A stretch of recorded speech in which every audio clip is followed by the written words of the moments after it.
Steffi Jungbauer und Caroline Zahn gehören zu den inspirierendsten Coaches Deutschlands. Die beiden sind die Frauen hinter Soul Rebel Coaching. In ihren Coaches und Workshops, mit ihrem Blog, dem Soul Rebel Podcast und regelmäßigen Events helfen die Wahlberlinerinnen anderen Frauen dabei, ihr volles Potenzial zu entfalten. Vielen Dank erstmal, dass ihr hier seid. Total schön, dass ihr euch die Zeit genommen habt. Ich habe euch ja schon über Instagram kennengelernt und euer Coaching, Soul Rebel Coaching. Vielleicht könnt ihr erstmal erzählen, wieso Soul Rebel? Wie seid ihr auf den Namen gekommen? Der Name entstand tatsächlich vor einigen Jahren bei mir am Schreibtisch. Bevor wir uns kennengelernt haben, waren Caro und ich mit eigenen Coaching-Konzepten unterwegs. Und ich habe überlegt, wie kann ich das Ganze nennen? Und es gibt ja manchmal so Momente, in denen einfach etwas zu einem kommt. Und ich mag Bob Marley ziemlich gerne. Und für alle, die es wissen, der hat ein Lied, das heißt Soul Rebel. Und das kam irgendwie in dem Moment hoch. Jetzt nicht unbedingt an das Lied angelehnt, aber das Gefühl, was ich damit verbunden habe damals. Und dann war klar, okay, das muss so heißen. Und dann haben wir uns zusammengetan, hießen erst anders, haben nach einem neuen Namen gesucht und dann habe ich eingedacht, warum nehmen wir nicht den? Und dann haben wir uns entschieden, das zu machen. Und seitdem heißen wir Soul Rebel Coaching. Und was bedeutet für euch ein Soul Rebel? Was beinhaltet das? Was würdet ihr sagen, wie versteht ihr den Begriff? Also wir verstehen ihn einerseits als einen Anteil, der in jedem Menschen vorhanden ist. Also du hast einen Soul Rebel in dir, nach unserer Theorie, und Caro und ich auch und jeder andere auch. Und das ist so eine innere Stimme, die dir im Grunde den Weg weist, die dir auch sagt, hey, da ist mehr möglich, du hast mehr Potenzial. Und die dich auch dazu anstiftet, gegen Begrenzungen zu rebellieren. Also es gibt Begrenzungen, die wir in unseren Köpfen haben. Wir kennen alle Gedanken wie, ich bin nicht gut genug oder ich kann das nicht oder irgendwelche sonstigen Selbstzweifel. Und der Soul Rebel in dir sagt eigentlich so, hey Moment, da geht auch noch was anderes und rebelliert dagegen. Aber auch gegen Begrenzungen im Außen, also irgendwelche Moralvorstellungen, Wertvorstellungen, die vielleicht gar nichts mit uns zu tun haben, aber die an uns herangetragen werden, dagegen aufzustehen und zu sagen, nee, für mich zählt aber was anderes. Und diesen Teil in sich zu stärken und immer mehr zu wecken, das ist im Grunde das, was wir verfolgen. Ja, sehr gut auf den Punkt gebracht. Und ich wollte heute gerne mit euch auch darüber sprechen, über berufliche Veränderungen, was ja sehr viele Leute beschäftigt und was ihr ja auch behandelt in euren Coaches. Vielleicht könnt ihr erstmal erzählen, wann gab es denn bei euch im Leben einmal den Punkt, wo ihr gesagt habt, ich möchte mich verändern, aber ich weiß auch noch nicht so, ich habe 1000 Ideen oder ich habe keine Idee oder ich bin unsicher. Wann gab es so einen Punkt bei euch und wie habt ihr das gehandelt? Bei mir gab es den Punkt damals, also ich habe lange in der Bank gearbeitet, ich bin direkt nach dem Abi nach Berlin gekommen und habe mit einem dualen Studium BWL studiert und im Grunde habe ich relativ früh gemerkt, dass das nicht zu mir passt, aber ich wollte es durchziehen, es war irgendwie verknüpft mit meiner Vorstellung, wie ich Karriere machen müsste und die erste Krise hatte ich beim Bachelorarbeit schreiben. Da wurde ich aber übernommen und auch im internationalen Geschäft und irgendwie war das alles so, es hat irgendwie eine Art von Bild genährt, was ich glaubte erfüllen zu müssen und wurde dort immer unzufriedener. Habe versucht, das irgendwie da mit mir, also an mir rumzudoktern. Also ich habe dann noch ein Masterstudium gemacht und ich habe irgendwie immer versucht, irgendwas zu verbessern, aber es hat nicht funktioniert. Und dann wurde ich immer unglücklicher. Also ich habe mich damals dafür geschämt, dass ich das nicht auf die Reihe kriege, irgendwie das Beste jetzt draus zu machen, weil ich habe so gute Ausgangsbedingungen und jeder hat mir das eigentlich auch wiedergespiegelt, Mensch, ja doch glücklich mit dem Job und so. Und ich bin aber super oft total frustriert nach Hause gegangen also ich kam in so eine richtige Krise. Und zum Glück hatte ich im Masterstudium tatsächlich schon von Coaching gehört und bin dann selbst in den Coaching-Prozess gegangen, um da halt herauszuarbeiten, okay, will ich da bleiben? Wenn ja, unter welchen Umständen? Was muss ich verändern? Oder will ich was ganz anderes machen? Und da kam dann so nach und nach auch raus, ja, es geht für mich in Richtung Selbstständigkeit und mich interessiert das Thema Coaching.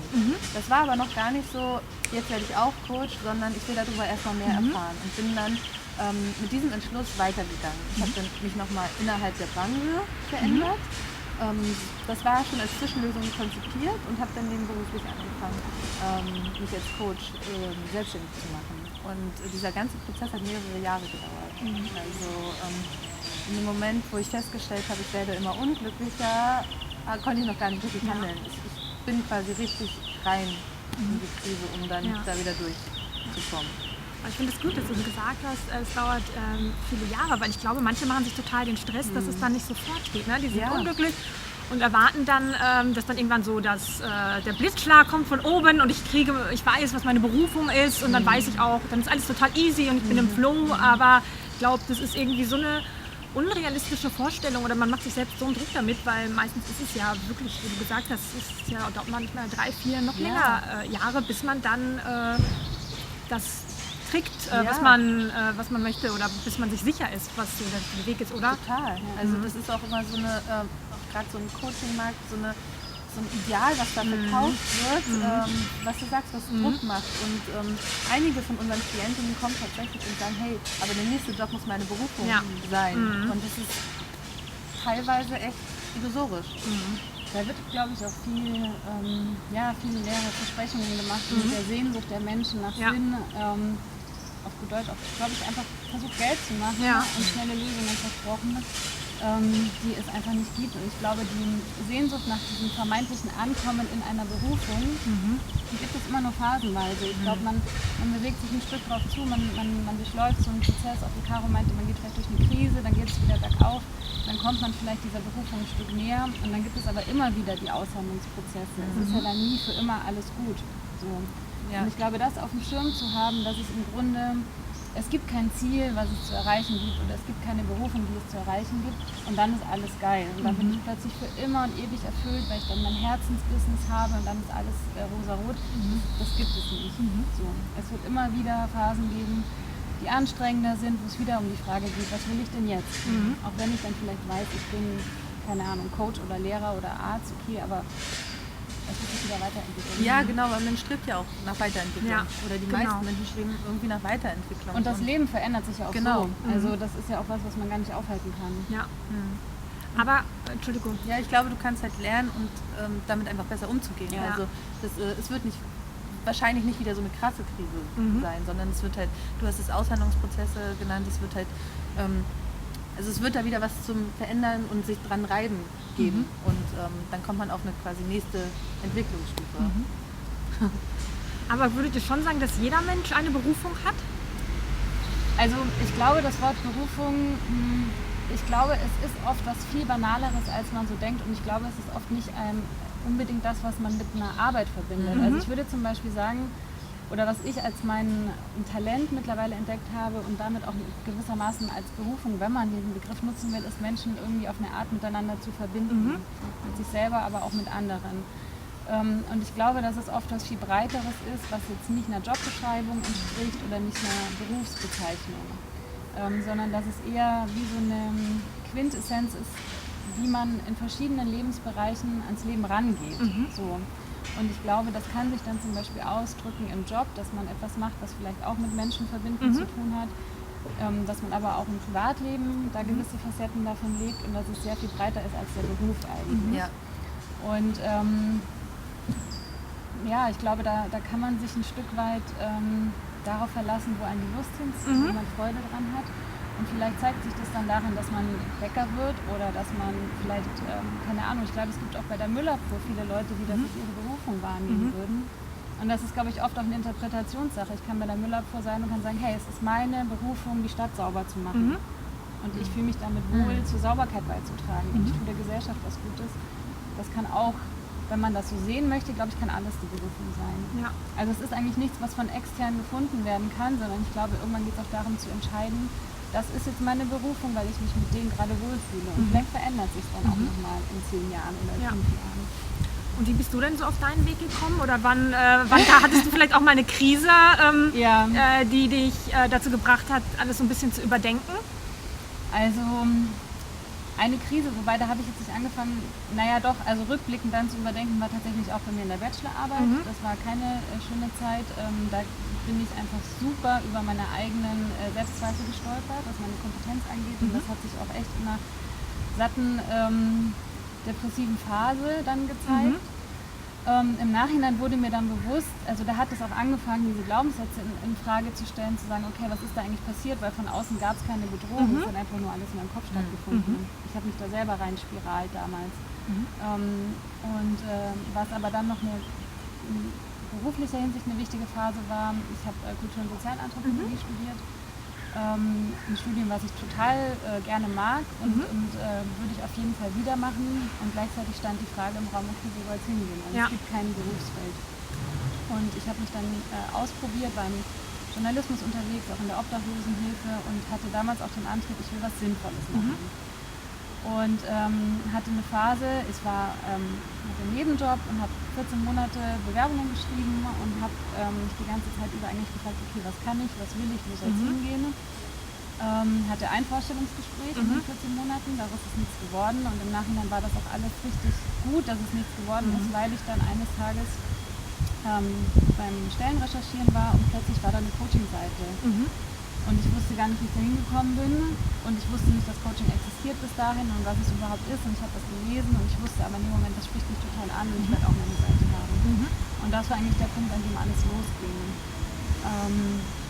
Auch die Entscheidung dann selber eine Ausbildung machen zu wollen und festzustellen, dass es für mich super wichtig ist, mit gesunden Menschen zu arbeiten und ich brauche einfach den Kontakt zu Menschen.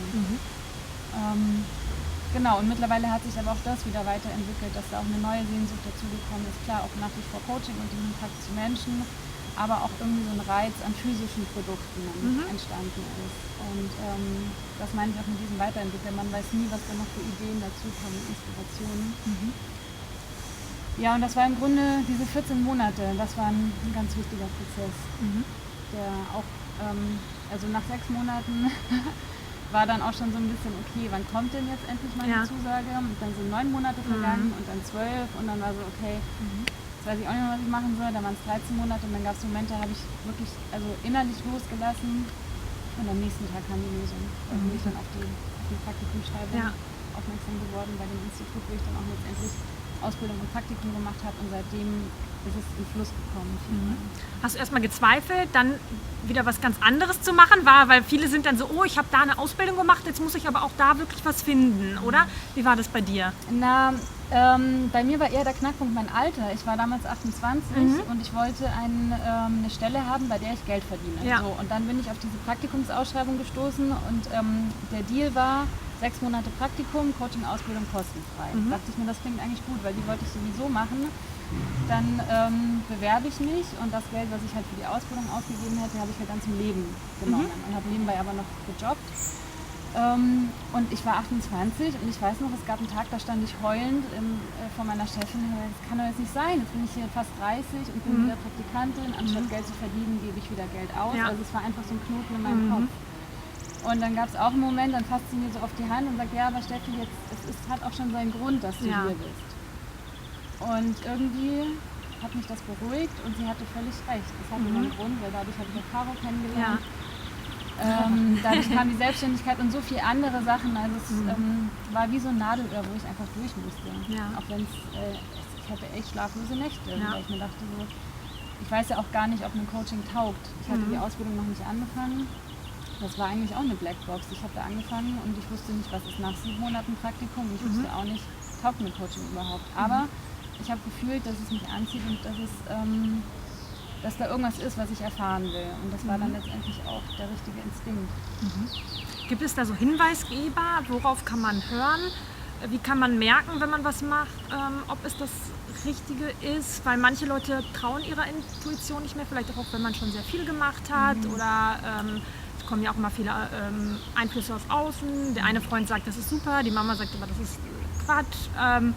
Wie kann man sozusagen so ein bisschen das erspüren, wenn man vielleicht gerade in so einer Krise ist, was vielleicht das Richtige ist? Ich glaube, als erstes irgendwie eine Art von Entspannung suchen. Also so dieses, weil das, was du beschreibst, die Mama sagt so, der Freund sagt so, das setzt einen halt wahnsinnig unter Druck und verdeckt so, was man spürt das irgendwo, aber man kann das gar nicht mehr richtig orten. Also so, weil mir persönlich fiel das damals auch total schwer, was ist jetzt meins und was ist von den anderen. Und erst so dieses Entspannen und immer wieder sich mit den eigenen Gedanken auseinandersetzen, hat dazu geführt, dass es mir, also dass ich irgendwann das, was ich so leise gehört habe, also im Grunde der kleine Soul Rebel, der sich da gemeldet hat, dass ich den ernst genommen habe. Und obwohl meine Eltern das nicht toll fanden mit der Selbstständigkeit und mein Freund auch nicht und so, bin ich da weiter dran geblieben. Auf eine behutsame Art und Weise, aber dran geblieben. Und ich glaube, dass also irgendwie dieser Funke, wo zieht es mich hin, was reizt mich, das kann ich gar nicht beschreiben. Das hat, glaube ich, jeder. Und ich tatsächlich finde es einfacher, wenn ich mich erstmal ein bisschen entspanne. Ja. Also so im Sinne von, nicht das, was du vorhin angesprochen hast, dieses, okay, jetzt muss ich schnell die Lösung finden, sondern dieses, ich darf mir Zeit geben, um die Lösung zu finden. Und wenn es das nicht ist, dann ist es halt was anderes Genau. Und die Welt geht auch nicht unter. Genau, also ich werde ja nicht dümmer davon. Ja. Genau, man darf sich da auch ausprobieren. Ich glaube, es ist auch immer so ein bisschen die Frage, von welcher Richtung kommt man, wenn man selber merkt und ganz ehrlich zu sich ist, ich neige dazu, Dinge anzufangen und immer wieder abzubrechen und das fällt mir schwer, mich festzulegen, dann kann man sich, glaube ich, schon fragen, okay, ist es jetzt die richtige Strategie, nochmal eine Ausbildung zu machen, nochmal eine Weiterbildung und dieses Experimentelle einfach weiterzufahren? Oder zu sagen, okay, aber ich weiß schon irgendwie, dass ich mich auf mich verlassen kann und sich dann eben auch ein Stück weit zu entspannen und zu sagen, okay, ich gönne mir das jetzt auch nochmal, mich auszuprobieren und ich nehme es nicht so bierernst, wenn das irgendwie möglich ist. Und wenn ich mich geirrt habe, dann kann ich immer noch eine Kurskorrektur machen. Also das ist, glaube ich, auch, da muss man sich selber, glaube ich, auch lernen, was heißt muss, kann man lernen, sich selber einzuschätzen, zu welcher Kategorie man da sozusagen zählt.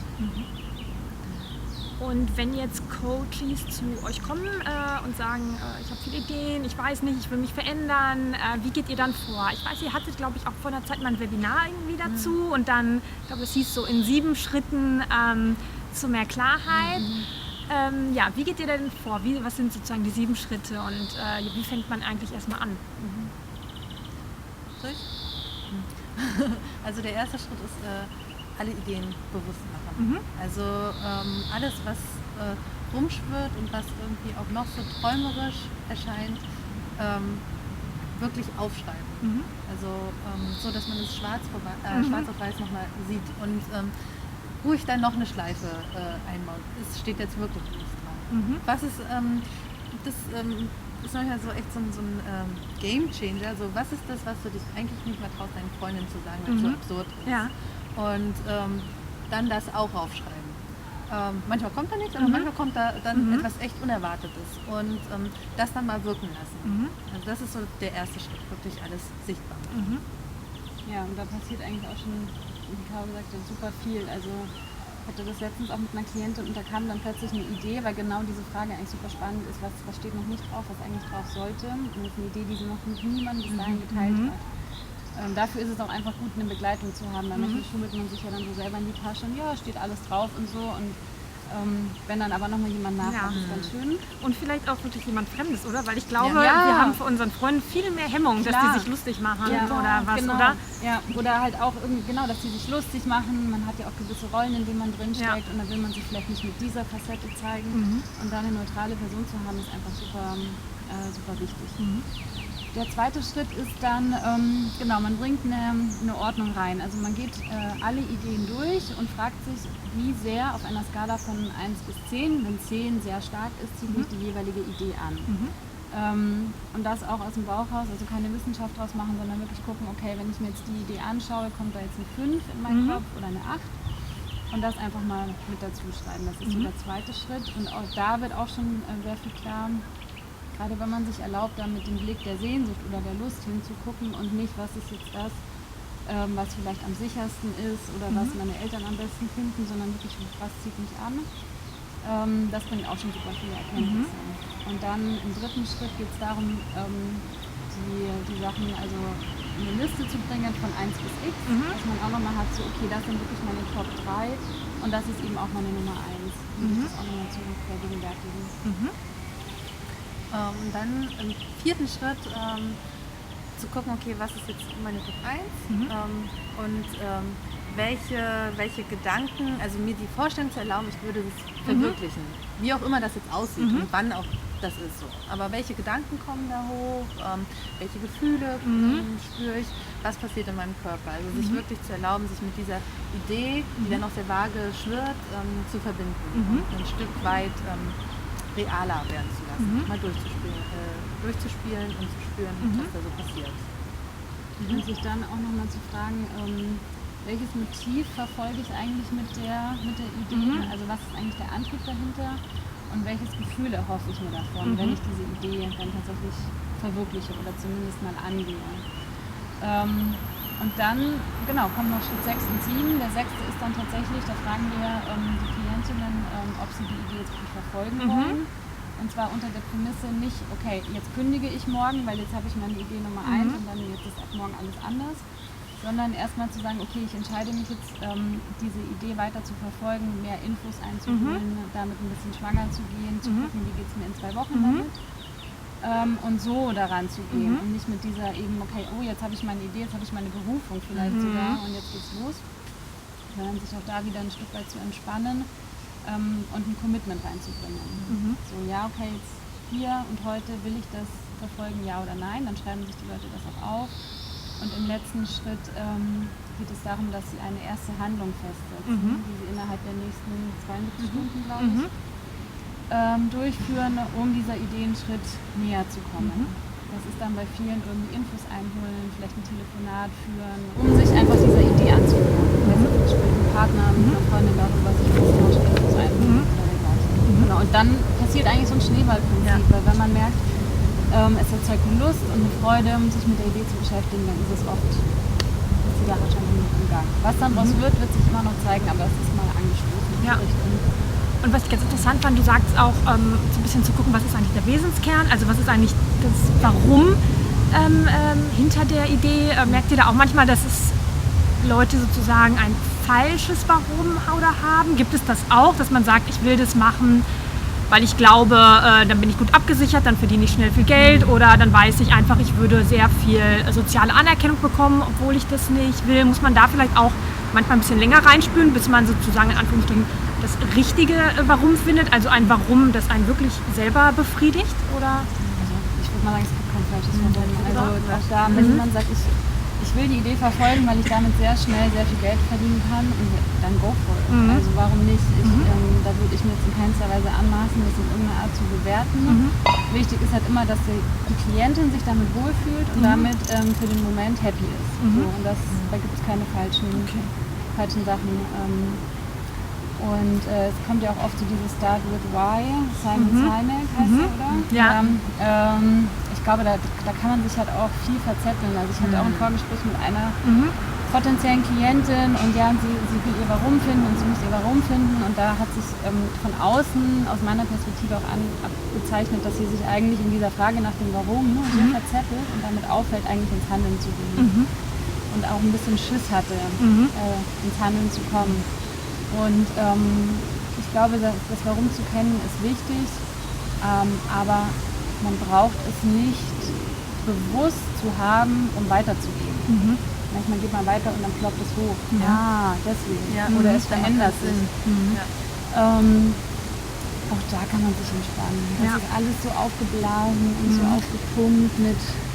Ja, ich glaube auch dieses Warum mit dem, also dieses, gibt es ein falsches Warum? Manchmal geben wir halt so Motiven wie Macht oder Bedürfnissen wie Macht und Anerkennung und Geld irgendwie so einen bösen Beigeschmack.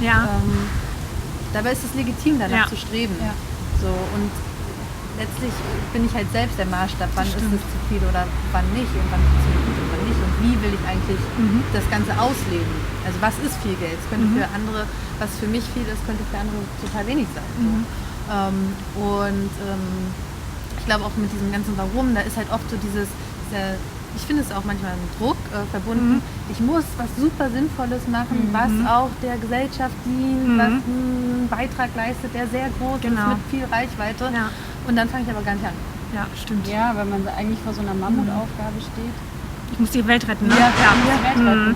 Und auch da zu gucken, will ich das überhaupt oder was wird da auch, was sind gerade für Moden unterwegs und will ich mich dem Ganzen anschließen, diesen Trends, oder will ich vielleicht auch da sagen, nee Leute, wisst ihr was, ich bin aber happy in meiner Anstellung oder ich bin happy in meiner Behörde oder im öffentlichen Dienst oder wo man überall arbeiten kann, das ist ja auch völlig legitim und sich da nicht unnötig anstacheln lässt. Und auf der anderen Seite, wenn man spürt, okay, da ist aber wirklich eine Sehnsucht, sich bewusst zu machen, dass es Zeit braucht, dass es ein Prozess ist und dass es nicht immer um alles und absolut gehen muss. Es darf auch irgendwie klein und bodenständig sein und sich entwickeln. Ja. Aber im Gegenteil sagt ja auch, es gibt auch kein Limit. Man soll auch sich trauen, verrückt zu denken und nicht zu sagen, naja, bei meiner Familie hat aber bisher noch niemand das gemacht oder das ist irgendwie, ich weiß nicht, was sagen denn die anderen, sondern einfach zu sagen, ich probiere es einfach mal aus oder was rede ihr Leuten, die sich vielleicht selbst so ein bisschen limitieren. Ja, das auf jeden Fall, klar. Und da auch sich das zu erlauben, irgendwie Möglichkeiten mehr wahrzunehmen, Lösungen zu denken, anstatt in den Begrenzungen, okay, das ist jetzt das Problem oder das haben wir bisher gemacht in unserer Familie. Ich glaube, das ist super wichtig, um eben auch eine Weiterentwicklung reinzubekommen. Und ich komme zum Beispiel aus einer Familie, in der hat noch niemand studiert. Und sich da aber immer wieder auf neue Sachen einzulassen, sich das irgendwie auch zuzutrauen oder vielleicht gar nicht in Frage zu stellen, ist total wichtig. Und, ja. Und diese Begrenzung und dieses Denke verrückt, das ist ja auch wieder für jeden total was anderes. Auch da wird ja oft so ein Bild gezeichnet, dass das was sehr Großes sein müsste. Aber für manche ist auch schon irgendwie, ich erlaube mir irgendwie mir vorzustellen, eine Bäckerei aufzumachen, was Großes, was jetzt in anderen und auch oft in dieser ganzen Coaching-Szene eher nicht so vorkommt, sondern da ist es halt eher dann groß, dass du als digitaler Nomade die Welt bereist und dir nebenbei sehr viele Immobilien kaufst. Das ist auch legitim, aber das andere halt auch. Und glaubt ihr, es ist heutzutage auch, ich meine, das Schöne ist ja, wir haben super viele Möglichkeiten, also es gibt irgendwie kaum Begrenzungen, aber ich habe das Gefühl, deswegen fällt es vielen auch sehr schwer, sich zu entscheiden, ne? Weil im Endeffekt kann man alles machen und man hat natürlich den Anspruch, das muss es auch was super Tolles sein. Oder wie seht ihr das so bei euren Coaches? Ist das auch für viele Schwierigkeiten, dass man sagt, oh Gott, irgendwie kann man alles machen, aber was mache ich denn jetzt irgendwie? Ja, also diese 1000 Ideen, die dann auch so den Geist einfach vernebeln und man steht dann vor der Frage, okay, soll ich jetzt noch eine Yoga-Lehrerin-Ausbildung machen oder eine Coaching-Ausbildung oder soll ich nochmal studieren? Soll ich einfach in meinem Job bleiben? Soll ich auf Teilzeit gehen? Will ich schwanger werden? Will ich die Welt bereisen? Oh mein Gott, das ist viel zu viel. Und ich glaube, dass es, wie du sagst, einfach auch Zeitgeist, dass es die Möglichkeiten gibt, dass einem über Social Media halt auch suggeriert wird, es geht alles und es geht alles vor allem auch sehr schnell. Und dass da wieder dieser Druck reinkommt, man muss jetzt irgendwie besonders viel in kurzer Zeit reisen. Und ich glaube, da hilft halt auch, sich das wirklich bewusst zu machen, dass wir gerade in dieser Zeit leben und dass wir beballert werden von allen Seiten mit gewissen Bildern und damit auch mit gewissen Ansprüchen. Und sich dann wieder auf sich zurückzubesinnen und zu sagen, okay, worum geht es denn jetzt wirklich, um eine Ordnung reinzubringen, in Begleitung mit einem Coach oder auch mit sich selber, sich hinzusetzen, die Dinge aufzuschreiben und sich Zeit zu geben, dazu meditieren. Und dann wieder für eine Idee festlegen, reinschnuppern, die ersten Schritte machen, gucken, wie fühlt sich das an und dann gegebenenfalls weitergehen. Und ich habe das Gefühl, viele haben auch wirklich so Angst, was zu verpassen, ne? Also dieses FOMO, weil ich könnte ja noch das machen und das und was ist, wenn ich die falsche Entscheidung treffe? Davon haben, glaube ich, auch ganz viele. Und dann, oh Gott, dann gehe ich den falschen Weg und ich kann doch nicht mein Potenzial ausleben. Oder wie erlebt ihr das? Ja, also diese Angst, eine falsche Entscheidung zu treffen und das aufzugeben, was man vorher hatte irgendwie. Und also ja, ich kann das total nachvollziehen, aber oft ist damit, also das, was du vorher wertgeschätzt hast an deinem alten Job oder an dem alten Status Quo, da stecken ja oft Bedürfnisse dahinter, die du dir auch im Neuen anders erfüllen kannst. Du musst halt entscheiden, ist das jetzt das Wichtige oder ist das andere Bedürfnis wichtig, weshalb ich jetzt nach Veränderung strebe. Und dann auch da eigentlich ausprobieren, okay, jetzt entscheide ich mich für diesen Weg und das, was ich vorher hatte, darauf kann ich später immer noch aufbauen. Also das ist manchmal auch total erleichternd, wenn Frauen nach einer anderen beruflichen Position oder nach einer anderen Ausrichtung streben, so dieses Wissen, okay, ich habe ja aber Erfahrung Und wenn alles hart auf hart kommt, auf das Alte, den alten Status quo, könnte ich immer herstellen. So, also ich empfinde das als beruhigend. Ja. Auch wenn man das dann nicht will, aber es ist im Grunde ist es total erleichternd zu wissen, ich kann das Alte wieder aufbauen. Stimmt. So, oder reaktivieren, wenn ich das will. So, und das andere ist, wenn ich, jetzt habe ich den Faden verloren. Was war? FOMO? Genau, Fear of Missing Out, Ja. ne? Irgendwie. Also falsche Entscheidungen. Ja, genau, treffen. und falsche Entscheidungen. Ja, also genau. Die Sorge, falsche Entscheidungen zu treffen, ist halt echt immer verbunden mit Angst. Also so diese Angstgefühle. Oft ist das auch mit einer finanziellen Unsicherheit gekoppelt oder mit diesem vielleicht zeitweisen Downgraden. Irgendwas müsste ich in meinem Lebensstil verändern, Genau. damit ich was verwirklichen kann. Und auch oft so diese Geldfragen. Gerade wenn ich aus einem gut bezahlten Job komme, ist es echt schwierig, bewusst zu sagen, ich komme jetzt mit 1.000 Euro weniger aus. Total, ja. Aber das ist, glaube ich, oft etwas, was man sich vorher klar machen muss, dass das dazugehört. Ja. Und das habe ich selbst gemacht. Also für mich war das ein Riesenprozess. Ich hab gut verdient. Und dann aber erstmal zu sagen, okay, jetzt rechne ich das mal durch, wie viel brauche ich denn wirklich? Und es war viel weniger, als das, was ich hatte. Und dann Ja. war klar, okay, Es geht. und das macht total viel frei. Ja. Ist es auch so vielleicht eine Strategie, viele sagen ja auch einfach vielleicht mal aufschreiben, was kann, also das schlimmste, allerschlimmste Szenario aufschreiben und dann irgendwie Schritte gehen? Wäre das vielleicht auch eine Möglichkeit oder was denkt ihr? Typfrage. Ja, auch Ja. das ist eine Typfrage. Ich glaube schon, dass es grundsätzlich hilfreich ist, sich da mit der Angst dahinter zu konfrontieren und die auch wirklich mal zu spüren. Sonst wabert die wie so ein Geist irgendwie durchs System und man spürt immer, dass man das, keine Ahnung, vielleicht Beklemmungsgefühle hat oder irgendwie nicht richtig vorankommt. Je nachdem, wie geübt man im Umgang mit den eigenen Gefühlen ist, klappt es besser oder schlechter. Wenn man eher dazu neigt, die Gefühle zu unterdrücken und wegzulaufen, könnte man sich da eben auch Unterstützung holen, dass man wirklich jemanden hat, der einen dahin führt und ihn begleitet zu der Angst. Oder wenn man geübter darin ist, das dann eben auch selber zu machen und sich mal hinzusetzen und zu fragen, okay, das befürchte ich, das macht es auch mit meinem Körper und das zuzulassen und das ein Stück weit durchzufühlen. Und das nimmt der Angst oft die Kanten, Ja. weil das Gefühl eigentlich ja da ist, es sendet uns ein Signal, es hat eine Botschaft und es klopft von innen immer so an und sagt so, hey, fühl mich, und wir drücken es weg und wollen vielleicht dann schnell eine Sicherheit herstellen, damit wir die Angst nicht mehr fühlen müssen. Und oft, oder ich würde nur sagen, immer hilft das Gegenteil, die Angst halt da sein zu lassen, ihr Raum zu geben und die wirklich zu spüren. Und dann setzt sich eine körperliche Entspannung ein und dann kann man auch in der Regel leichter die nächsten Schritte gehen. Stimmt. Ja. Und ich habe gelesen bei euch einen Satz, den fand ich ganz cool. Es geht nicht darum zu wissen, was du willst, sondern darum festzulegen, was du willst. Was meint ihr damit? Also ich glaube oder beobachte es bei Klientinnen und kenne es von mir aus der Vergangenheit auch, dass man den Anspruch hat, die Lösung oder das, was man vermeintlich will, das kommt wie so eine Eingebung im Kopf. So, und dann plötzlich wach morgens auf oder sitze beim Essen oder unterhalte mich mit einer Freundin und dann zack, weiß ich, was ich will. So ist es in der Regel nicht. Ich glaube, wenn man sagt, ich weiß nicht, was ich will, liegt eigentlich drunter, ich kann mich nicht entscheiden. Es gibt mehrere Möglichkeiten und ich kann mich oder ich will mich gerade nicht entscheiden. Und irgendwie ist die Situation angenehmer, in der Unentschiedenheit zu bleiben, als mich der Entscheidung zu stellen.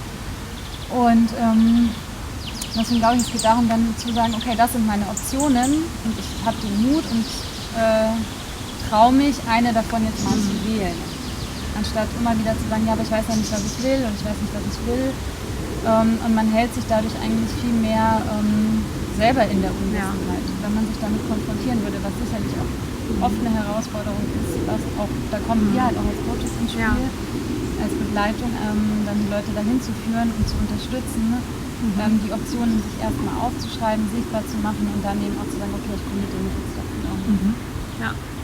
Und ja, ich glaube, es ist echt wichtig, erstmal eine Entscheidung zu treffen. Aber ich kann es auch verstehen, wenn man es rauszögert, weil solange man noch keine Entscheidung trifft, muss man die Komfortzone noch nicht verlassen. Und man kann so in seinen schönen Fantasiewelten leben und ab und zu mal eintauchen, aber irgendwie so wirklich real machen muss man dann auch nichts. Ne? Ist ja auch irgendwie ganz schön, kann ich auch nachvollziehen. es ist ja auch super schwierig, dann die Komfortzone zu verlassen. Habt ihr da noch einen Tipp für eure Klienten, was ihr sagt, wenn die sagen, oh Gott, aber da muss ich irgendwie so viel aufgeben und so viel ändern und es ist alles so ungewiss und ich bin einfach auch nicht so der mutige Mensch. Gibt es da einen Tipp oder sagt man einfach machen? Also ich würde sagen, einfach machen ist an sich immer ein guter Tipp. Die Frage ist, wenn du in einem Veränderungsprozess bist, wo bist du gerade, an welcher Stelle? Und ist der Schritt, der jetzt also man erweitert ja seine Komfortzone Stück für Stück. Das heißt, wenn die Leute anfangen, für die Veränderung loszugehen, sind das erstmal kleine Schritte, die Mut kosten. Das heißt, also auch was wir vorhin meinen, nicht von heute auf morgen kündigen, zack, boom, sondern auch erstmal vielleicht zu gucken, in Teilzeit zu gründen oder nebenbei. Das heißt, die Komfortzone zu erweitern, immer wieder so kleine Mutschritte zu machen, die Angsthürde zu nehmen. Und dann irgendwann kommt vielleicht tatsächlich die Frage, also nach Jahren vielleicht auch oder vielleicht auch nach einem halben Jahr, je nachdem, okay, will ich jetzt wirklich kündigen beispielsweise. Aber man hat sich dann in der Zeit ja schon weiterentwickelt, man hat schon diverse Hürden genommen, man hat eine Sicherheit bekommen, okay, das kann funktionieren und dass man dann die Hürde nimmt. Das heißt, sich zu vergegenwärtigen, dass da ja Prozesse dahinter stecken und dass man auch klein anfangen kann. Ja. Also das ist auch immer so dieser schmale Grat zwischen, ist es eine Herausforderung oder ist es eine Überforderung? Genau. Und wenn der Schritt, wenn ich innerlich merke, bei dem Gedanken daran, ist mein ganzes System schon irgendwie runtergefahren, weil es mich so überfordert, dann ist es jetzt noch nicht der richtige Zeitpunkt. Dann such den anderen Schritt, der dich auch reizt, wo du merkst, okay, ich habe jetzt Schiss davor, aber ich mache mir nicht komplett in die Hose bei dem Gedanken. Also bei mir war das zum Beispiel die Kündigung. Ich habe 2,5 Jahre immer noch in Teilzeit gearbeitet, bevor ich dann tatsächlich gekündigt habe. Hätte ich ein halbes Jahr vorher gekündigt, das hätte nicht funktioniert. Da wäre einfach mein Bedürfnis nach Sicherheit so in sich zusammengebrochen, da wäre ich auch nicht mehr kreativ und handlungsfähig gewesen. Und dann ein Gespür zu entwickeln, wann ist jetzt für mich der richtige Zeitpunkt, dass es sich immer noch nach Hürde anfühlt, aber dass ich die auch nehmen kann und will und danach halt auch noch stabil bin, weil es bringt mir nichts, wenn ich aus meiner Komfortzone rausrenne und danach crashe. Ja, das stimmt. Also auch das kann eine wertvolle Erfahrung sein, aber ist halt die Frage, was auch da wieder Typfrage. Wie kann man dann auch damit umgehen? Ja, vielen Dank schon für diese tollen Einblicke. Und dann würde ich jetzt gerne noch zu ein paar Fragen kommen zum Abschluss, die wir immer jedem stellen. Und eine Frage wäre, was ist das inspirierendste Buch, das ihr je gelesen habt? Was würdet ihr weiterempfehlen? Per Stand heute ist das inspirierendste Buch, was mich damals auch zu meiner eigenen Veränderung angestiftet hat, Work is not a Job von Katharina Bunz. Da geht's, im Grunde geht es um eine bestimmte Haltung zur Arbeit und ich habe mich da einfach total wiedergefunden damals und lese auch heute immer noch mal wieder rein, weil sie das irgendwie ganz griffig so verpackt, was ich gefühlt habe, so dieses Verlangen irgendwie selbst mitgestalten zu können und das halt auch außerhalb der Begrenzung des Jobs, also in meinem gesamten Leben mitgestalten zu wollen. Das klingt gut. Ich kenne es auch noch nicht. Das werde ich auf jeden Fall mal anschauen. Ja. Und was ist dein Tipp? Von Diane von Fürstenberg, ihre Biografie, die Frau, die sein wollte. Das kenne ich, das ist toll. Ja, das finde ich grandios. Ich finde sie als Frau grandios. Sie ist sehr inspirierend als Unternehmerin. Sie schreibt sehr offen und freizügig, auch wie sie diverse Male ihr Unternehmen gegen die Wand gesetzt hat. Wie sie es mit diversen Männern versucht hat und irgendwie so viele Kapitel in ihrem Leben hat und jetzt, finde ich, inspirierender denn je dasteht mit ihrem Unternehmen. Und ich habe, also auch bevor ich es gelesen habe, selber schon eine sehr genaue Vorstellung gehabt, was ich für eine Frau sein möchte und sein will. Und fand das einfach total schön, dass sie mit den gleichen Gedanken gearbeitet hat. Total. Und dass sie einfach eine Vorstellung hatte, sie wusste immer, wie sie sein will, wie sie sich fühlen will. Und hat das angestrebt und hat es auch gut geschafft. Ich finde es auch manchmal wirklich motivierend oder schön zu sehen. Also ich schätze das, was ich jetzt schon erreicht habe, aber ich male mir noch aus, was ist denn so mein Idealbild von mir. Und vielleicht kriege ich Stück für Stück den Mut oder die Tatkraft, dann noch ein paar Sachen zu verändern, die ich verändern möchte, um noch mehr sozusagen in meine Kraft zu kommen. Das finde ich eigentlich immer auch ein schönes Bild. Ja. Habt ihr eine Morgenroutine? Ich habe keine Morgenroutine. Ich habe 2 Kinder und im Moment ist quasi die Morgenroutine so lange liegen zu bleiben, bis das erste wach ist. Und tatsächlich ist es mir aber ganz wichtig und das ist das Erste, was ich dann mache, die Zähne zu putzen. Und dann fühle ich mich zumindest gewappnet für den Tag und frisch genug. Ja, aber keine Morgenroutine. Okay. Kann ich aber auch verstehen mit Kindern. Ja, wobei das muss ja keine Entschuldigung sein, aber oder keine Rechtfertigung. Ja. Aber ich habe es tatsächlich auch mal probiert und ich bin da eher so der Typ, der sich dann damit unter Druck setzt, das jetzt auch wirklich machen zu müssen. Und deshalb habe ich gesagt, okay, nee, dann ist das nicht dran. Wie sieht es bei dir aus? Was ich jeden Morgen mache, ist Kaffee trinken. Und je nachdem, wie viel Zeit ich habe, mindestens einen, manchmal 2. Ich putze nicht zuerst die Zähne, das mache ich dann danach. Und tatsächlich auch in der Küche sitzen und wirklich Zeit für mich haben. Also zu lesen oder einfach mit Gedanken nachzudenken. Manchmal auch schreiben. Und dann geht's los. Aber Kaffee gehört, also nicht Kaffee, da freue ich mich dann am Abend auch schon immer drauf, wenn ich den am nächsten Morgen wieder habe. Nutzt ihr auch irgendwelche Tools manchmal wie Meditation oder Affirmationen oder sagt ihr, das mache ich nur ganz punktuell in bestimmten Situationen in meinem Leben, aber das brauche ich jetzt nicht regelmäßig oder sagt ihr, das ist gar nichts für mich?